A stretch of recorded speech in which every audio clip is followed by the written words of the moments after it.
आखिरी सौदा में आपका स्वागत है। मैं हूं शैल भटनागर और मैं हूं प्रदीप पंड्या। बाजारों ने अपनी करीब आधी रिकवरी को गंवा दिया है। ऊपरी स्तरों से फिर से आप दबाव आते हुए देख रहे हैं इस समय।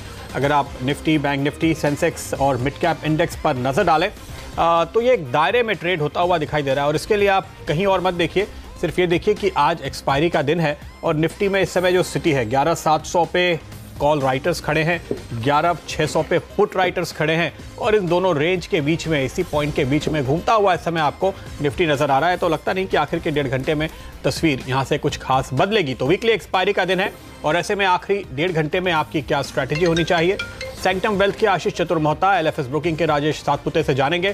फंडामेंटल राय लेंगे टर्टल स्टार के सुनील शाह से। 2:30 बजे हमारे साथ प्रकाश गाबा जुड़ेंगे और ओम कैपिटल के राजेश अग्रवाल भी। और साथ ही हर आधे घंटे में एक मुनाफे वाला ट्रेड आपको हर रोज की तरह ट्रेड एट 2, ट्रेड एट 2:30 और ट्रेड एट 3 भी। चलिए, जैसे कि हम लोग सब बात कर ही रहे थे कि इस वक्त बाजार में बहुत ही कम वॉल्यूम है और उससे ज़्यादा प्राइस एक्शन है। आप देखिए निफ्टी मात्र 12-13 पॉइंट के दायरे में चल रहा है इस वक्त, 20 पॉइंट नीचे 11,624 रुपये पर। बैंक निफ्टी इस वक्त 22 पॉइंट ऊपर 30,113 पर। ये लगभग 100 पॉइंट नीचे गिरा था जब आरबीआई पॉलिसी कट आया था, 29,911 का लो। उसके बाद 300 पॉइंट का इजाफा, लेकिन उसके बाद फिर प्रॉफिट बुकिंग। इस तरीके से बाजार जो है दायरे में चल रहा है। बिल्कुल देखते हैं कौन कौन से ऐसे शेयर्स हैं जो इस वक्त निचले स्तर पर चल रहे हैं। निफ्टी में सबसे पहले गौर फरमाते हैं बीपीसीएल, ज़बरदस्त ओपन इंटरेस्ट बिल्डअप, करीब 30% से ज़्यादा। स्टॉक इस वक्त 1.9% नीचे चल रहा है, 356 रुपये 75 पे। जितने भी टेक शेयर्स हैं उसमें ज़बरदस्त गिरावट का दौर चल रहा है। टीसीएस हो, विप्रो हो, इन्फोसिस हो, एचसीएल टेक हो, इन सब में बिकवाली का दौर चल रहा है। हिंडाल्को लगभग 2.3% नीचे, 211 रुपये 10 पैसे पे। आज क्योंकि एक्सपायरी का दिन है तो एक वीकली चेंज देख लेते हैं किस तरीके से हुआ निफ्टी पे, कौन कौन से स्टॉक्स गिरे। इनमें से सबसे आगे हैं आयशर मोटर्स और बीपीसीएल। आयशर मोटर्स में लगभग 435 रुपये की गिरावट, 2% नीचे। महिंद्रा एंड महिंद्रा 3% नीचे चल रहा है इस वक्त, 653 रुपये पे। और बीपीसीएल लगभग 10% की गिरावट, 356 रुपये पे। जितने भी हमने ऑयल मार्केटिंग कंपनीज देखी हैं, चाहे वो आईओसी हो, बीपीसीएल, एचपीसीएल, एमआरपीएल और चेन्नई पेट्रोलियम, इन सब में काफ़ी सेल रिपोर्ट्स हमारे पास आई और काफ़ी सारे सेल ट्रेड्स भी देखे गए। एफएनओ मार्केट पे एक बार नज़र डालते हैं। रेपको होम सबसे बड़ा इस वक्त लूज़र है, करीब 4% नीचे।